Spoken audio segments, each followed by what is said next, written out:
Hi, everyone. You're listening to the Actively Unwoke podcast. I'm Carlin Borisenko. You can find full archives of the podcast over on my Substack, which is Carlin, Karlyn, .substack.com.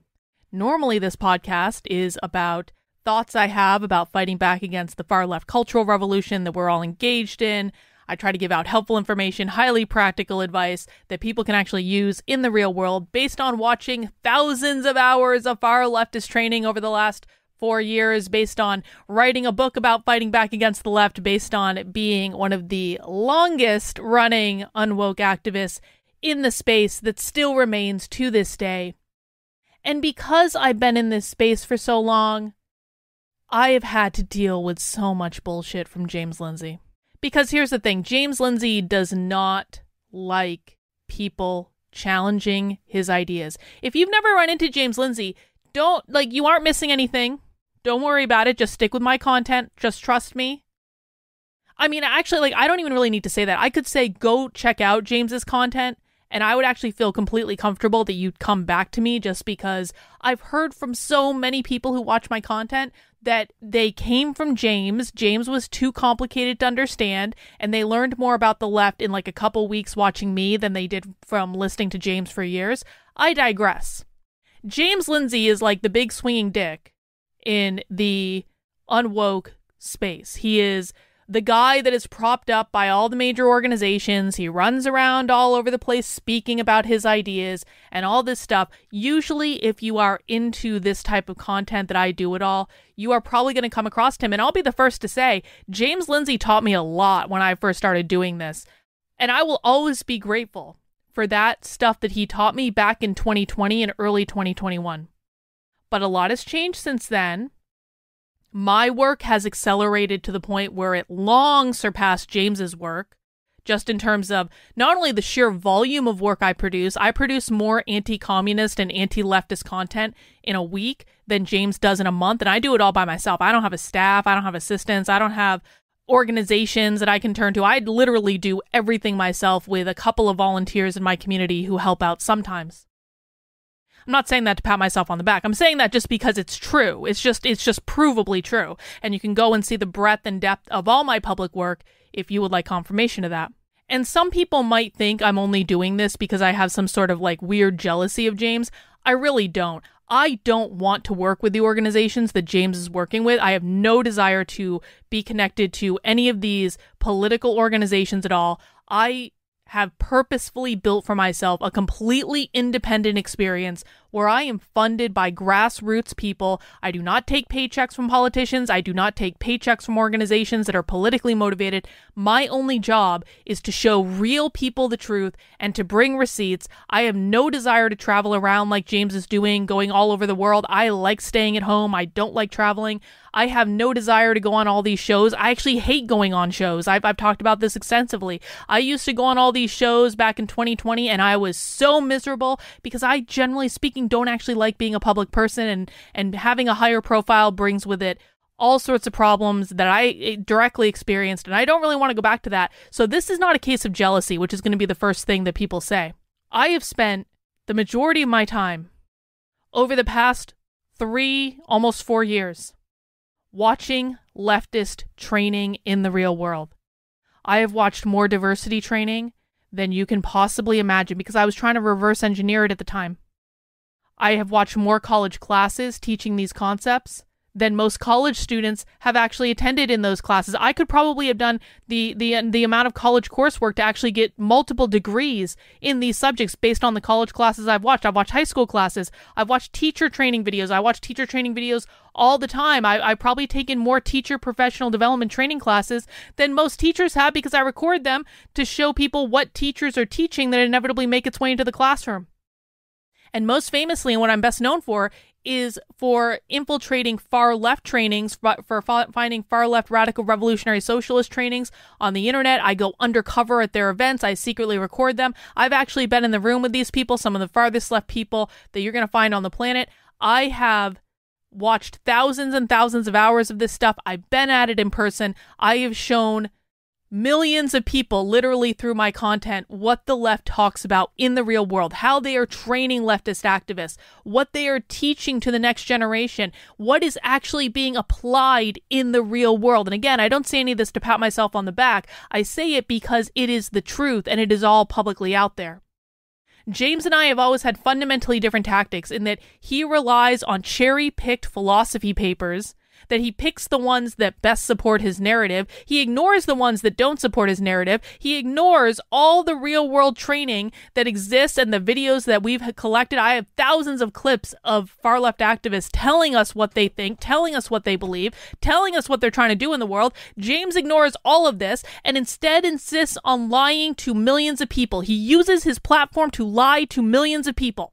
Now, I didn't realize this until the end of last year, because between mid-2021 and the end of 2023, I didn't listen to James. I didn't listen to his content, and the reason behind that was I was really starting to dig in mid-2021. I had just finished my book, and I was really digging into the practical, real-world videos. I had been watching them before that, but I really kind of like hunkered down, and I didn't want James to influence the analysis I was making of these videos. I didn't want to be influenced by him, so I just stopped listening to him entirely because I wanted to be able to focus on what the primary source evidence said right in front of me and only use that in my evaluation of what the left was doing and what I was teaching people and stuff like that. So I was ignoring James for 2.5 years.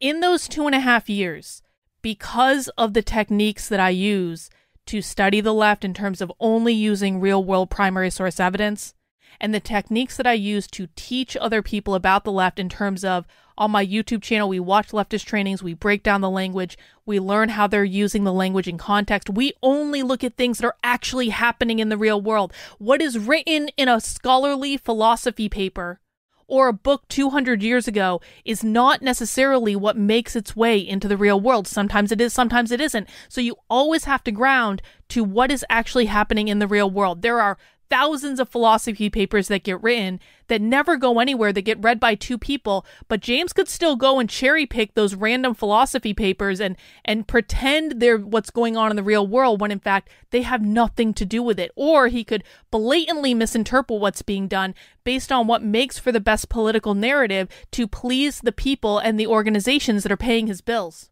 So around the end of 2023, I started to realize that James was not accurately explaining to people what's going on the left. And this came as actually a big shock to me. And actually, I was really upset about it at the time. And I discovered all this on video. Like, you can actually watch the stream where I first started watching James again after not listening to him for 2.5 years. And you can actually visibly watch me go through all of the different stages of grief where I was angry and I was depressed and I was bargaining. And eventually I came to some form of acceptance. I was like, James Lindsay has changed. Something has gone wrong.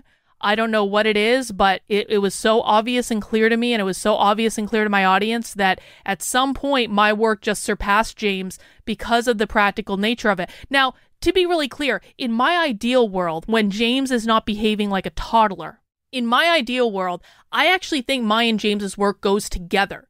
That was actually what I always wanted. I always wanted to, at some point, try to actually work with James to say, James, you're doing this philosophy stuff. I've got all this real world evidence. Can we just talk and see how this overlaps and maybe how it doesn't? That's something that I would have done. That, quite frankly, is still something I would do. The only thing is that it is James Lindsay who is refusing to do it. And not only is he refusing to do it, he actively works to discredit my work all the effing time. And that's how I'm going to get into the subject of this podcast. And you're going to find this article up over on my Substack. I have a written article too. I'll make sure to put that in the podcast notes. The article is titled, James Lindsay has been harassing me for months. It's time he put up or shut up and debate me. Every character attack he engages in just reveals his true colors. Now, I can't show you, because this is an audio podcast, I can't show you all of the receipts that I have for James doing the things that I'm about to describe. What I will say is I will link to the article in the show notes, and in the article, you can actually go and see screenshots of every single thing that I'm about to say. So you can go and look at the evidence for yourself. You guys know me. I always bring receipts for everything that I say. But here's the deal.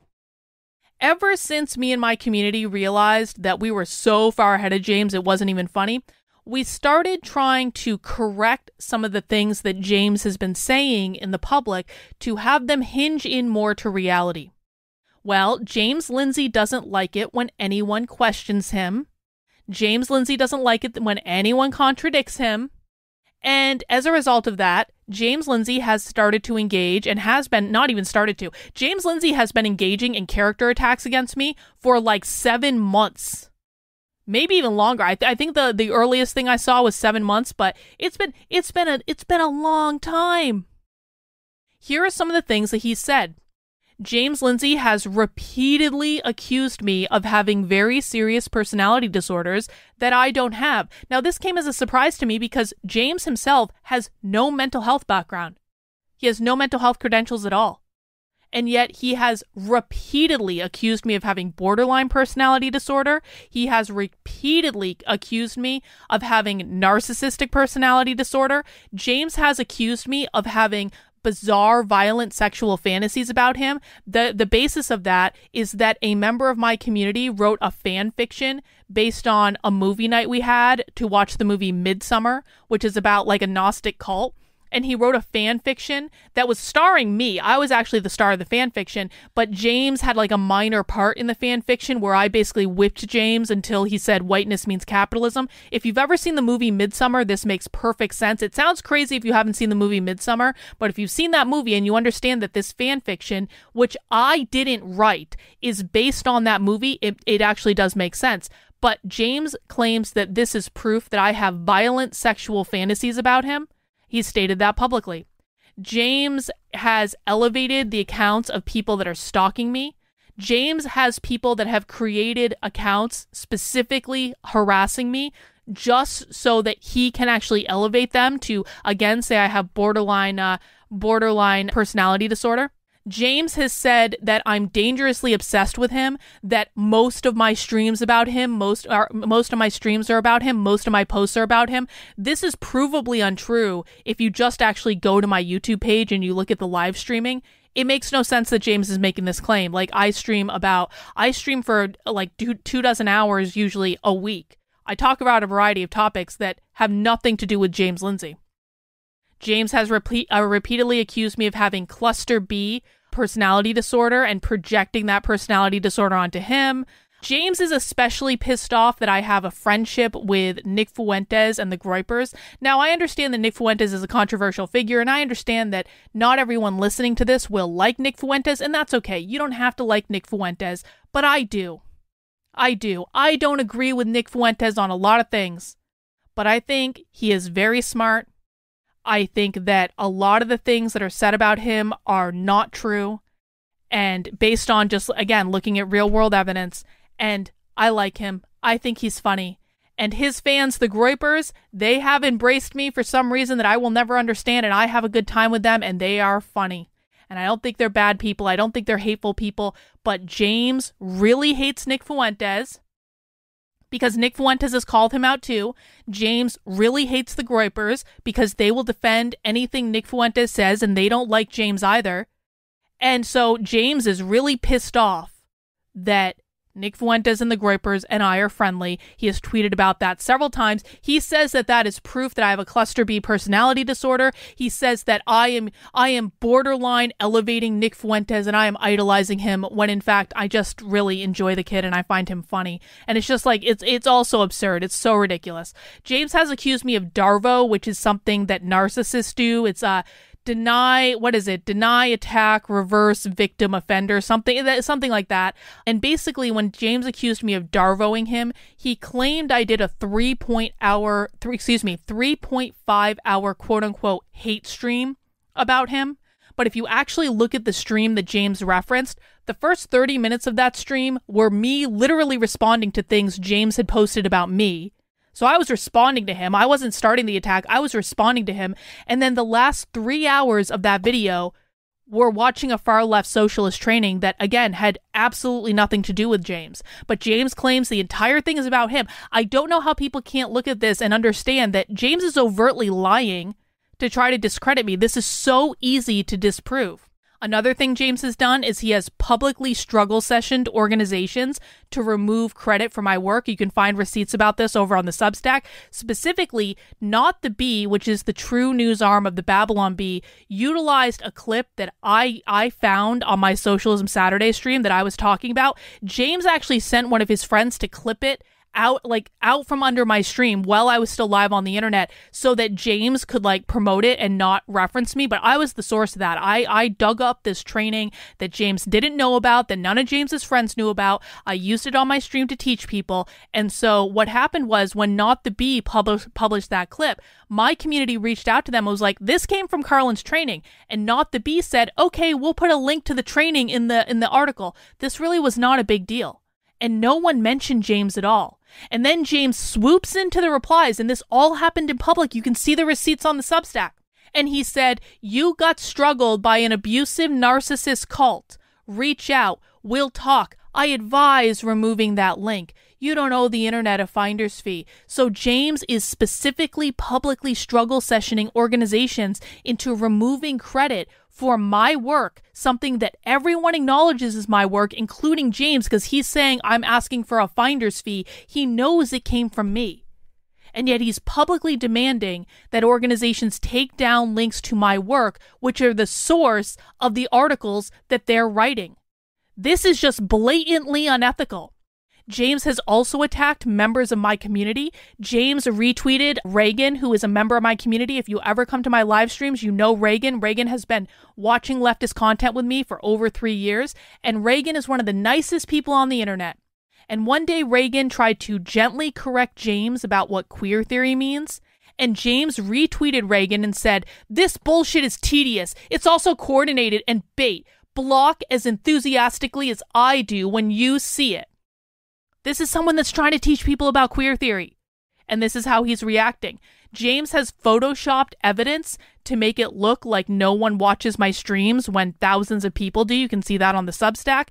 James even spread a ridiculous rumor about me because I had this show about spirituality where one day on this show about spirituality, I watched a video of another woman who channeled Hitler to have an afterlife interview to basically say, you're dead now, Hitler. How do you look back on your life? And, what is your assessment of your life? And it's just kind of an interesting thing to watch controversial figures and look at them from different perspectives. And so I watched this video, and then James spread a rumor about me that I literally tried to channel Hitler. It's bizarre. James was retweeting someone who is just like a psychotic person that's obsessed with me on the internet. This person tweeted after losing hundreds of Groyper's followers for attacking Christians. By the way, that didn't actually happen, but again, they're spreading nonsense. Dr. Cluster B, so again, they're saying I have narcissistic personality disorder, is trying to speak to Hitler in the afterlife in a desperate attempt to get back her lost audience. He also said I was a Canadian. He said, I'm sure he'll love a childless Canadian free spirit with tattoos. I'm not Canadian. By the way, I don't know why I was accused of being Canadian. That's possibly one of the most offensive things that I've been accused of. No offense, Canadians. But James retweeted this. And it's just like, when James retweets something, that goes out to hundreds of thousands of people. And he's retweeting something saying, I'm literally trying to channel Hitler. That didn't happen. All I did was watch a video. That's it. I watched a video of someone else doing it, and I commented on it, and it wasn't even that big of a deal. One of the most egregious things James has done, James has stolen my work. Literally, he has stolen my work. And you can, again, see the receipts for this over on the Substack where you'll see James repeating language I use in videos verbatim. James also recently started to sell this idea of how to speak leftist, which sounds suspiciously to me like how to speak socialist, which is a class that I've been teaching for over a year. James also accuses me of targeted harassment against him anytime I respond to him. So here's how this works in James's mind.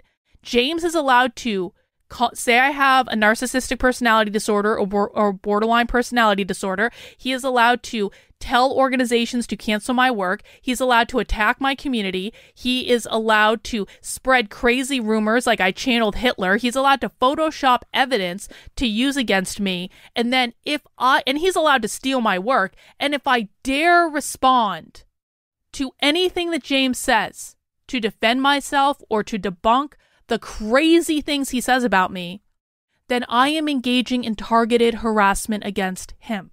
And again, you can find all this on my Substack. You can find the receipts for everything I said, in video and in screenshots. But here's the thing, and here's maybe the point of this entire affair. What James Lindsay has never done is answered my intellectual criticisms of his work. And it is my intellectual criticisms of his work that started all of this. The reality is this: I create more anti-communist content in a week than James Lindsay does in a month. I stream for 3 to 4 hours a day about this, 6 days a week. I make clips, I write written articles that appear on my Substack, I do breakdowns on Twitter, I do Twitter spaces discussing it, I do podcasts, I do all sorts of stuff. The breadth and depth of my work speaks for itself, and it's all publicly available, and most of it is free for people to review. If you don't believe me, if you want my bona fides, just go to my Substack, go to my YouTube channel, go to my podcast. Like, you can see the amount of work and the amount of content that I create in this area specifically to help people learn what the left is doing. I stopped listening to James's work in mid-2021, and I didn't realize until the end of 2023 how far ahead of him my work had taken me in understanding the left and in developing techniques to teach it to other people. Based on literally thousands of hours of watching far-left training and on going undercover at their events, which James, by the way, has never done. Over the past several years, I have very specific grievances with what James Lindsay is doing. I firmly believe that James is lying to millions of people about the left to sell political narratives of the organizations that he works with, which are Moms for Liberty, Turning Point USA, and Prager University. James is either lying deliberately because the truth doesn't support the narrative he's being paid to sell, or he is lying out of ignorance on a topic, which is almost just as bad as when he's holding himself up to be the expert of all things. When he's smearing other people, it is just as bad to be lying out of ignorance as it is to be overtly and deliberately lying and misleading people. And most likely, of course, it's a combination of the two. James is sometimes deliberately lying to people and sometimes ignorantly misleading them, but it's all bad. He speaks to millions of people a day. He has an obligation to get it right. Here are my top grievances with James Lindsay's work, and I want to be very clear about this. These are my intellectual grievances. I'm not making attacks on James' character. I do not believe that pointing out all of the attacks that James has made against me is making an attack on James's character. I'm responding to James and defending myself from the attacks he's making on me, which he is doing in retribution for me intellectually criticizing his work. So here are my top grievances with James's work. Number 1, James Lindsay has not been clear with his audience that the goal of the left is to abolish capitalism. James used to refuse to say the word entirely. And now he only says capitalism after my community engaged in a month-long pressure campaign to force James Lindsay to say the word capitalism. And even still, he has not been clear with his audience that capitalism is specifically defined by the left as private property ownership. And if you want more specificity about that definition, you can go over to my Substack. I specifically explain what private property ownership means. Yes, all of this is important. All of this is critical. It is critical that people understand this. This is everything about the left. If you do not understand this component about the left, you do not understand them. People need to understand this so they are clear about what they are fighting, and they understand how everything from systemic racism to gender ideology to Queers for Palestine to environmental justice to literally every crazy thing going on in the world, it all leads back to this singular goal of abolishing capitalism. Everything the left does is about that. They just say it's about racism or gender or trans or environmental justice or social justice or Palestine or whatever. These are all just different angles of attacking the same problem. James doesn't understand that, and I promise you, his audience does not understand that. When his audience comes into my feed and they say, "Oh, I've been listening to James for years," the first thing I say to them is, "How do you define capitalism?" They have no idea. They can't define it. They've been listening to James for years. They have no idea how the left defines capitalism. They give some crazy answer that has nothing to do with anything. They complain about capitalism, which, by the way, the complaints that you have about capitalism probably have nothing to do with the complaints the left has about capitalism. So you complaining about, you can not like capitalism, that's fine. But if you don't understand specifically how the left defines capitalism, you will lose to them and you will suffer and your children will suffer and we will lose the country. That's it. James refuses to explain this to people. Grievance number 2. James has not been clear with his audience that the goal of queer theory is to abolish the gender binary and the nuclear family. Instead, James sells some ridiculous fantasy about a Gnostic sex cult run by Oprah, New Age spiritualists, and the New World Order, and I'm not making that up. You can find video evidence of that over on the Substack. He makes money selling this idea of groomers sexualizing kids. And while I will never say that sexualization of kids doesn't exist, what people need to understand is it is a teeny tiny sliver of what's going on the left. And it's not even accepted on the mainstream left. Anytime you see someone talking about this, that is a cherry-picked piece of evidence that is an anomaly on the left. Listen, there are a lot of problems with the left, but they don't like sexualizing kids any more than the right does. They are opposed to this. I have leftists and socialists on tape saying they oppose this, saying we need to protect kids from this. James is cherry-picking evidence that is the most outlandish evidence that's going to be the best clickbait. It's going to be the best thing to outrage people so they open their wallets. And again, it's not that you should ignore sexualization. You should always, of course, if you see that as a problem, if you see a specific instance of that happening, you should absolutely do something about that. But the fact of the matter is this. Attacks on the gender binary and the nuclear family are far more prevalent. They are talked about all the time. It's lectured about on college campuses. It is taught in K through 12 schools. The reason that 40% of kids in some school districts think they are gender non-binary or gender fluid is because of attacks on the gender binary and the nuclear family. That's it. This is by far one of the most prevalent attacks that the left is doing, and James refuses to tell his audience, so they do not recognize what is going on. And I firmly believe that this is going to lead to more kids being transitioned, not less, and it's going to lead to more families losing their kids. And that leads me to point number 3. James has not been clear the left is attacking parental rights because they believe that parental rights are a form of private property under capitalism. The left believes the nuclear family reproduces capitalism through social reproduction theory. They believe they must disrupt the nuclear family in order to abolish capitalism. James has never talked about this with his audience. The only thing James has done, we have scrubbed all of his content. We have looked for it. The only thing James has done is he has addressed what he calls the problem of reproduction, which is not how the left refers to it. And the only way he's done this is in reference to the public schools, which again is not how the left discusses social reproduction theory. Again, this might seem like a pedantic thing, but if you do not understand where the attacks on parental rights are coming from, you cannot solve them. And this is where they are coming from. The left is explicit about this. I have them on video 19 ways from Sunday. We tried to show James it and he refused and he ignored it and he blocked us because he cannot integrate this information into the narrative that he's selling people. And lastly, and this is a little bit contemporary, but I do think it's important, James has repeatedly called Kamala Harris a communist and a Marxist when she is neither. The fact is this, if you listen to the far left, real communists and real Marxists denounced Kamala Harris. They protested her when they protested the DNC. When they go to her events, she tells them to shut up overtly. This is on video. Her own husband calls her pro-capitalism, and trust me when I tell you, a real communist, a real Marxist is never going to call themselves pro-capitalism. That is like the worst thing they can call themselves in the world. He could have just left that out of the speech. There was no reason to have it in there, and yet it was in the speech.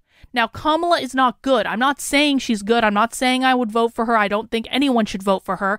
But she is an opportunist progressive, and that is not the same thing as a communist or a socialist. Every single time James lies to his audience, which he does dozens and dozens of times a day on his Twitter feed, and he calls Kamala Harris a communist, this is deliberately misleading people. If James believes that Kamala Harris is a communist, James Lindsay has lost his goddamn mind, and he never understood the left in the first place. There is not a single person that watches leftist content with me on a regular basis, real leftist content, that believes that Kamala Harris is a communist. It's absurd. She doesn't speak like a communist. She doesn't act like a communist. She doesn't have the policies of communists. Real communists hate her. They hate her. They've been presenting ever since she got nominated, and they were presenting about Joe Biden before this, saying we will not vote for the lesser of two evils. They call it lesser of two evilisms. They do presentations about this with their groups. They publicly denounce Kamala Harris more than they publicly denounce Donald Trump. That is just a fact. That's what you see when you watch real leftist trainings. Every time James Lindsay reinforces this idea that Kamala Harris is a communist, what that does is it allows real communists and real socialists to continue to advance their strategies completely unopposed. And yeah, you could say that everyone on the conservative right is using this talking point against Kamala Harris, and they can all get fucked too. No offense. But this is one of the stupidest things that has ever happened. If you want the far left to win, keep calling Kamala Harris a communist. Keep doing it. Because every time you deflect people's energy onto something that is not the far left and you say, look, that's the boogeyman we're all afraid of, the real boogeyman just keeps operating without any opposition at all. Most of you guys don't even know who real leftists are. And that's true because people like James Lindsay refuse to tell you. That's just reality. Now, I have other grievances with James, but those are my top 4 at the moment. Generally speaking, what James Lindsay tells his audience about the left is completely unhinged from reality of what the left is doing on the ground today. And again, I base that on watching thousands of hours of their real training, the training that they use to recruit people, and I've gone undercover at their events and James hasn't. What James Lindsay is doing is cherry-picking academic sources, ignoring other academic sources, and ignoring all real-world evidence when it contradicts the narrative he is trying to sell. If people do not understand their enemy, they can never defeat them. And James Lindsay is leading them right off a cliff like the goddamn Pied Piper. So, here is my demand. And I've never actually done this before. I have never challenged someone to a debate before, mostly because I think debates are a giant waste of time. But I want to be very, very clear about who is open to engaging in intellectual discussion and who is just driving bullshit on the internet. So, I demand a live public debate with James Lindsay. I'm sick of his character attacks on me, and so this will be my answer to James every time he wants to make one of his baseless claims against me. Debate me, bitch. Okay, people might not like that I just called him a bitch, but he has accused me of having narcissistic personality disorder on multiple occasions. He's attacked my audience. He's attacked my friends. He has stolen my work. He's demanded organizations remove credit for my work. I think I have a right to be angry. And he's done all of this while never addressing any of the intellectual criticisms that I have with his work. So debate me, bitch, if you dare. I challenge James Lindsay to an intellectual debate based on the specific grievances that I have already discussed. Here are the conditions that I have for the debate. Number 1, and this is the most important condition, I will be able to show primary source video evidence of leftist trainings, recordings, and other videos to back up every claim that I make about the left with real-world sources so that people can see for themselves what the left is saying. They don't have to trust me. They can see the primary sources, and they can decide for themselves what they think. If James wants to show videos or use other primary sources, I have no problem with that. What I don't want are secondary sources. I only want primary sources, real-world evidence. I demand that the debate be live, and so it will be unedited. And I would like the debate to be conducted virtually because I don't like traveling, and it's just easier to organize these things virtually. And most of my answers are going to come in the form of videos anyway, and so it's easier to just do it all with videos on the internet. So I don't want to go anywhere for this. I'm too busy. I don't need to travel to deal with James's bullshit. We can do this on the internet. As long as those 3 conditions are met, I will debate James Lindsay anytime. And even on any platform, too. I'm not afraid of him. As long as I can show primary source video, the debate will be live and therefore unedited, and the debate will be conducted virtually, I will debate him anytime, anywhere. He can make up the rest of it on his own. I don't even care if he picks out a biased moderator, because I have this crazy idea that primary source video evidence will always trump whatever bullshit James Lindsay tries to do. I'm not afraid of him. I will not make any character attacks on James within the context of the debate. But I do reserve the right to defend myself and to debunk any attacks that James makes against me.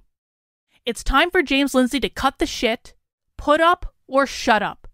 Defeating the left is one of the most critical goals we can work towards as a country.